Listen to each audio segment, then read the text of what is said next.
काल संध्याकाळी 4 वाजताच्या दरम्यान नांदगाव पोलीस स्टेशनमध्ये आपला बोर नदी प्रकल्प तिथे जे वाळकी डॅम आहे तिथे एक तरुण युवक होता, त्यांची हत्या झाली होती। तिथे आमचे सर्व यंत्रणा पोलीस यंत्रणा तात्काळ पोहोचली। तिथे त्यांची जी हत्या धारदार हत्याराने केली होती त्या संबंधाने आपण CR नंबर 450/2025 अंतर्गत धारा 103, 190, 91, 61 अंतर्गत दर्ज केला होता। त्याच्यामध्ये तपास जलद गतीने केला आणि त्याच्यामध्ये अवधी काही तासात आम्ही आरोपी निष्पन्न केले आणि त्याच्यामध्ये 3 आरोपी आपल्या ताब्यात आहे। सध्या त्यांच्या PCR घेण्याचे काम सुरू आहे। त्या घटनाच्या अनुषंगाने ते जो मृतक होता त्यांचे काही मित्रमंडळी त्यांनी राजापेठ पोलीस स्टेशन अंतर्गत जे केडियानगर शंकरनगर जे एरिया आहे तिथे मोटरसायकलवर दहशत पसरवली। त्यांनी संगनमत करून लोखंडी रॉड दांडक्याने काही गाड्यांचे नुकसान केला। त्याच्यामध्ये तातडीने पोलीस त्या घटनास्थळी पोहोचली आणि परिस्थिती हाताळली।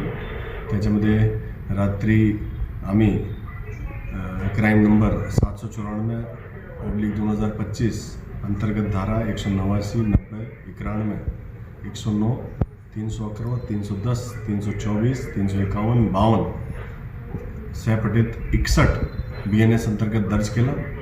त्याच्यामध्ये तातडीने आरोपी आम्ही निष्पन्न केले आणि रात्री जवळपास 18 आरोपी आम्ही ताब्यात घेतले। त्याच्यामध्ये 12 आरोपी जो मेजर आहे आणि 8 आरोपी जो आहे विधी संघर्षित आहे, त्यांनी त्यांचे पालकाचे हवाला केला। आता हे जो आरोपी आहे त्यांना जो विधी संघर्षित आरोपी आहे त्यांना बाल न्यायालयासमोर हजर करणार आहे आणि जे मेजर आरोपी आहे त्यांना आता न्यायालयासमोर हजर करून त्यांच्या पोलीस कस्टडी रिमांड घेणार आहे। सर काही सुगावं लागलं का? नाही, याच्यामध्ये जे आरोपी निष्पन्न झाले होते त्याच्यामध्ये अजूनही तपास सुरू आहे, लेकिन याच्यामध्ये जे आरोपी निष्पन्न झाले होते त्याच्यामध्ये 12 मेजर आणि 8 विधी संघर्षित असे निष्पन्न झालेले तपास आहे। सर शहरामध्ये काय आवाहन करणार? मी सर्वांना सांगणार आहे की कोणी अगर असं दहशत पसरवली किंवा असे संगनमत करून गाड्यांचं नुकसान केला तो ते खपून जाणार नाही। त्यांच्यावर सक्त कारवाई पोलीस डिपार्टमेंट करणार आहे। हे जो व्यक्ती आहे ते त्यांच्यावर सक्त गुन्हा आम्ही दर्ज केलेला आहे आणि याने अटक करणार, त्यांची PCR घेणार आहे आणि त्यांच्यावर कायदेशीर कारवाई करणार आहे ते जेणेकरून अशी काही पुनरावृत्ती ते करणार नाही। ओके.